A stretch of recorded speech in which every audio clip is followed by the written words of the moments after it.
Hello, my name is John Young, President and founder of Give One Project, which is a non-profit organization that's supporting young people in leadership and entrepreneurship.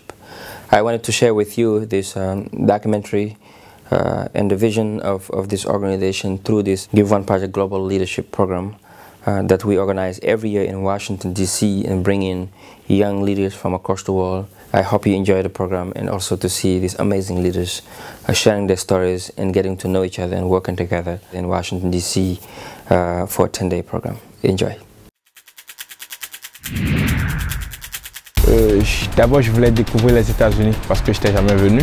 Et venir à Washington, pour moi, c'était la possibilité de rencontrer des diplomates, des politiciens. I came here with an open mind, open heart, not knowing exactly what I was getting myself into. De rencontrer les gens de Give One Project, de France, des États-Unis, du Bénin. Il y a un souvenir qui me vient tout de suite en tête, et c'était la visite de High School of Anacostia. Et on est allé dans un lycée, dans les quartiers défavorisés.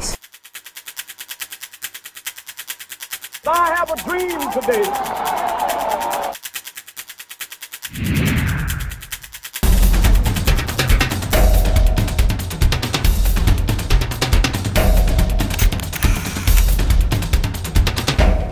On a été quand même extrêmement privilégiés quant à l'ensemble des visites que l'on a pu effectuer, l'ensemble des personnes qui nous ont reçus, et on a souvent été reçus dans un cadre extrêmement agréable. Je pense surtout qu'on a pu rencontrer des gens qui ont une incidence globale et qui travaillent ensemble pour changer les choses à travers le monde.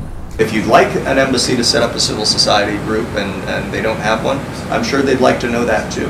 Ça m'a amené à comprendre comment les institutions arrivent à brasser les idées, à brasser les stratégies et puis à prendre des décisions. Les meetings qu'on a eus avec les thèmes de Global Fluency. So global fluency means to me being able to communicate effectively across the complexities of language and culture. Tout est interconnecté et pour pouvoir influencer ne serait-ce qu'un petit peu le monde dans lequel on vit, on a besoin justement d'être ouvert sur ces sujets-là pour ensuite pouvoir les aborder. Pour moi, étant donné que je viens de la Tunisie et ce pays-là, il a vécu une révolution récemment, en 2011. On est libre! On est libre! Filmez-nous! On n'a pas peur! On n'a pas peur, pas la terreur. Alors, disons qu'on fait partie des nouvelles démocraties parce que on a vécu quand même une longue période après la colonisation sous la dictature. Et moi, l'un des rendez-vous qui était super intéressant pour moi et pendant lequel aussi je me suis permise de poser des questions, c'était au OpenGov Hub. Et justement, l'une des questions que j'avais posées, c'est quoi les outils ou les recommandations que vous donnez pour que justement on réussisse en Tunisie à surveiller les travaux de l'Assemblée nationale, les travaux du gouvernement, afin qu'on garde le contrôle quelque part. Et là, ils m'ont dit que la technologie c'est bien, mais c'est pas la baguette magique. Alors, il faut avoir la technologie, certes, oui, pour pouvoir contrôler, mais il faut aussi les ressources humaines qui sont là, présents, vigilants et en train de surveiller et en train de donner des rapports et pousser et mettre de la pression ou aider aussi. Et justement, pouvoir être suffisamment proche de ces personnes pour pouvoir poser vraiment les questions qu'on veut et ce qui pouvait nous passer par la tête, ça c'est vraiment super quoi. Sometimes foundation or non-profit organization like to use the social network. Like it's fine like to like your pages because you like what you're doing with the foundation, but if you don't explain people how to help you to get involved in things, the likes or all the followers you have will be unuseful. Il y a un souvenir qui me vient tout de suite en tête, et c'était la visite de High School of Anacostia. On est allé dans un lycée, dans les quartiers défavorisés, et on a rencontré les élèves, on a rencontré des jeunes très touchants qui voulaient y arriver. On a rencontré une jeune fille qui s'appelle Laetitia. Tout le monde était sorti, les cours étaient finis, mais on l'a trouvée dans la classe en train de faire ses exercices. Et elle nous a parlé de son rêve. Elle était très touchée de nous voir, surtout de voir Nina, qui est une journaliste chez Africa 24. Elle a tout de suite voulu me rencontrer et j'ai vu ses yeux s'ouvrir quand elle a su que j'étais journaliste et que je pouvais lui apporter des conseils. Et donc ça m'a fait beaucoup penser à moi. J'aurais bien voulu à cet âge-là que mon entourage soit aussi croit en mon projet que j'avais depuis l'âge de 16 ans. Donc j'ai envie de lui offrir cette chance-là de pouvoir lui dire « Yes, you can, on va t'accompagner, tu peux me poser toutes les questions, je crois en toi ».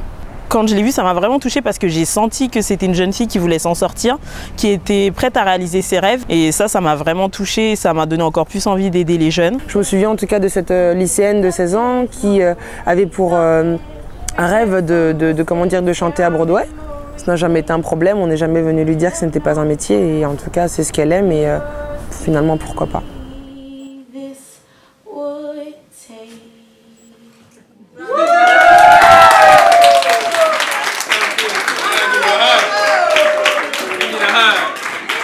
Mais au-delà de sa voix, elle a du cœur. Elle a du cœur, tu vois qu'elle essaie un peu d'avancer, elle essaie un peu de changer le monde à son niveau. Franchement, c'était ma journée préférée. On a joué avec les jeunes, etc. Donc c'était très interactif, il y avait beaucoup d'échanges et je pense on leur a beaucoup apporté, mais on a beaucoup pris aussi ce jour-là. Being that I work with United States Senate, it was huge going to the White House and meeting with President Obama's advisors, and especially the two that work on Homeland Security, because I work in Homeland Security on the Senate side. Barack Obama became president, and Esther became part of the administration, and she pulled me up from where I was to work with her at the Department of Homeland Security, where I've been for 4 years, and I've been working on, all the issues you saw in the immigration reform and, other immigrant women's issues. What arguments do you have to counter those claims that are on the extreme end? We don't need immigrants in this country. We have enough. We need jobs. Americans need jobs. Why are we bringing more people? As immigrants have helped build this country through the years, starting from the very, very beginning of our history to today. And me being there and going through those same experiences is very major for me professionally. And it was like, wow, I was given the opportunity through Give One Project. C'était très intéressant parce qu'on a abordé le sujet de la problématique de l'immigration. Et c'est une problématique qui est à l'ordre du jour avec une nouvelle politique d'immigration qui va être mise en place. Alors aujourd'hui, on a passé une excellente matinée avec de belles rencontres. On a appris énormément de choses par rapport à l'immigration ici aux États-Unis, par rapport à la situation aussi des Noirs au sein de la Maison Blanche, des immigrés au sein de la Maison Blanche. C'est vraiment quelque chose de très intéressant, très inspirant aussi. La journée continue. Direction Capitol Hill. We are the co-hosts of the Future Caucus, which is launching today and whose goal it is to bring together the younger members of Congress, specifically those members under the age of 40.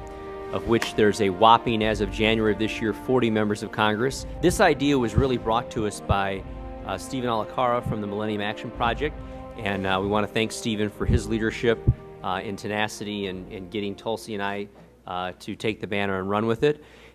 Most of us under 40 live in a post-partisan age. We're much more concerned about solving the challenges that we face and we know that our children will eventually face than we are about red or blue or elephants or donkeys. I'd like to now turn the stage over to Stephen Olikara, who came to both Aaron and I a few months ago with this idea that really brought to fruit something that we had already been talking about, we had already seen a necessity for.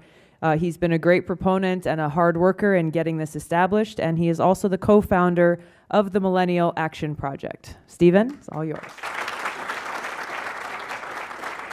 Good afternoon. My name is Stephen Olikara, and I'm honored to be here.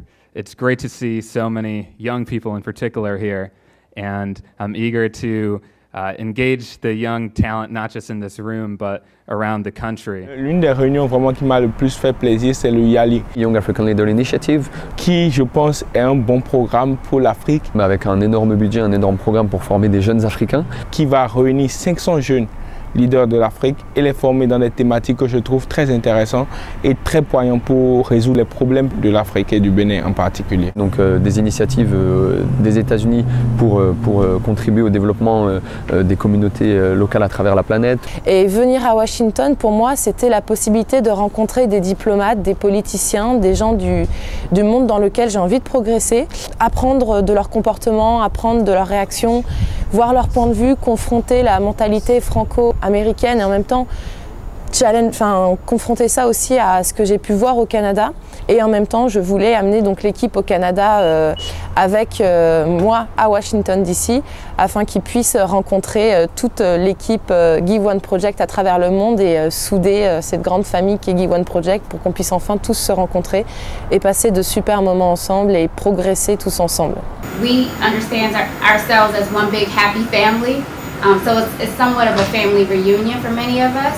And it's a global reunion, so that's a very beautiful thing. So every single day, my focus is on my purpose. My focus is on my potential. And when you're in that space, the sky's the limit. And that's why Give One is so key. Give One is so key, and Give One is not something to keep for yourself. Give One is not something for the bragging and all that stuff. Give One is innately about service. I come from a poverty-stricken family, but I did not let that stop me. I did not let no's, and people tell me no all the time. And I don't take no's for answers. I just don't, because I believe that there's always a yes. And I always find a way to get a yes. And I just want to thank you, Tion. There's so many leaders in this room, and you give us a platform to be able to do something that's greater than ourselves.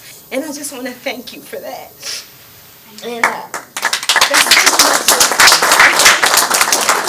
Les conférences, moi, qui m'ont le plus marqué, ont été des conférences plus de Women Empowerment où on parlait aussi aux jeunes de ne pas perdre leurs rêves, de développer leurs capacités, de prendre confiance en eux. In terms of women empowerment, Trina and Tina did something amazing in Senegal just a few months ago. They not only amazed 30 women coming from across the country for the whole week, but they went ahead and impressed my maid, who's from Ethiopia. Since then, she has changed completely. As a PhD student in engineering at Purdue University, I would like to know, from a STEM perspective, what are you guys looking to do over the next few years globally? The vast majority of the students that I saw, they're actually women. And most of the students, they actually were engineering students, which is in the context of Haiti, is actually unheard of.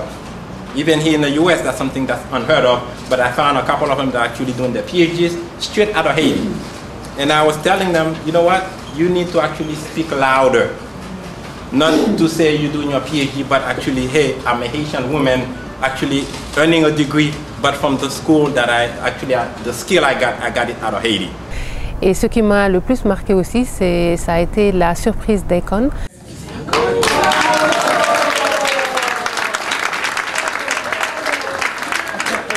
Moi, je suis du Sénégal, je l'admire pour sa musique, ce qu'il fait, mais j'ai vu une autre facette d'Akon à travers le panel que Give One avait organisé au National Democratic Institute. Et vraiment là, il s'est mis à fond et a répondu vraiment sur les questions liées à la démocratie et à la jeunesse. I'm so proud of you and thank you for what you're doing. You're an inspiration. So my question very quick to you is, what's next for you? So I think Africa should be utilized as a place where wherever democracy flawed in other areas, let's fix it here.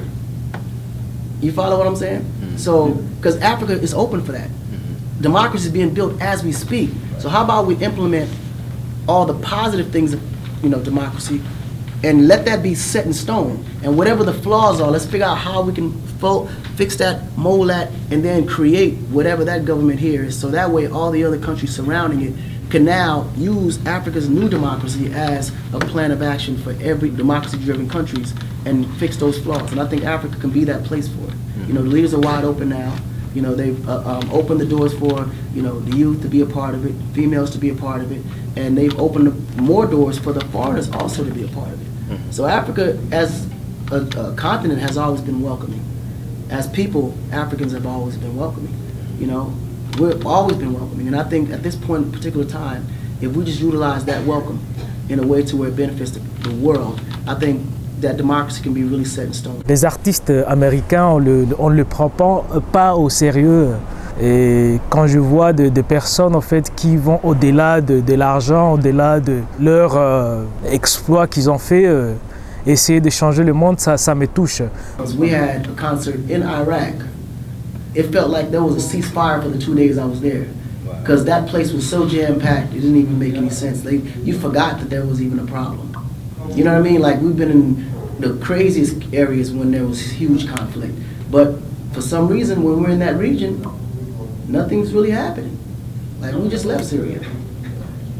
Everything I saw on CNN, I didn't see when I was out there during the concert time. Music kind of helps us, you know, calm the people down, settle them a little bit, because it's something about melody that just calms you down. And I think it has to do with even your younger years, like when you're crying, your mama, you know, hum a little tune, you know what I'm saying? And to calm you down. As soon as you stop humming, you go, You know, I'm definitely available, and I want to be one of the leading guys to show that action is what makes the change, and it's not just the blah, blah, blah. We got to really make some things happen, for sure. Thank you. Thank you very much.